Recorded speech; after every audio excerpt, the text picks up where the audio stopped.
Ny lalao izay nandrasan'ny maro ihany koa omaly asabotsy io ny fihaonan'ny adi-goavana teo amin'ny samby boîte dia ny 3FP sy ny COSFA izany. Resin'ny COSFA tamin'ny isa tokana 7 zareo 3FP tao anatin'izay lalao ampahefadalana izay.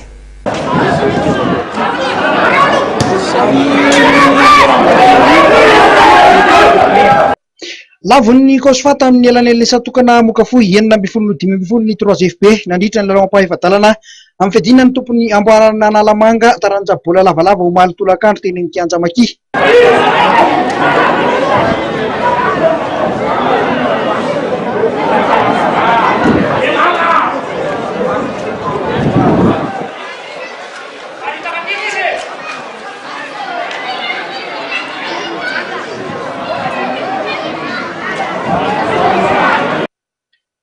Navotan'ny bolo tamin'ny drops teny amin'ny fitsasahan'ny kianja ny miaramila nampitsimbadika ny isa ho 7 efa naneno ny Anjomara fifaranany lalao sy mbola nitarika tamin'ny isa 5 ny 3FP saingy mbola tany amin'ny miaramila ny baolina tamin'ny fotoana io izay azo ny lalaovina tsara ka teo ny nahavitan'ny bolony drops ka nampitsimbadika ny isa ho 5 no 5 ka nivoahan'ny COSFA mpandresy tamin'ity lalao ity.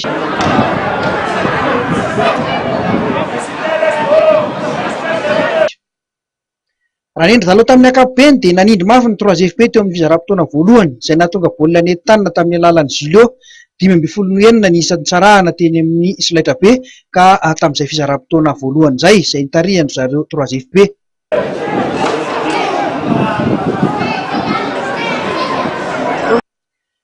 Teo amin'ny fidirana faharoa dia nanova tetikady ny COSFA nitoto tao anaty evarina nafainganany lalao ka nahafaty baolina maromaro izay lasa ho 13 ny isany.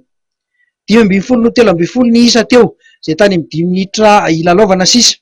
Ny 3FP kosa tetsekilan'izay dia mbola tokony ho nahatafiditra isa 3 rehefa nahazo hors-jeu nanoloana ny Aintso saingy tsy maty ny Alain izany.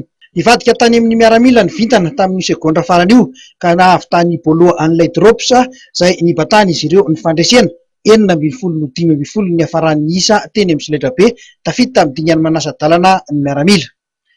Toy izao ireo vokatra hafa nandritra io lalao ampahefadalana nitanterahana omaly asabotsy io.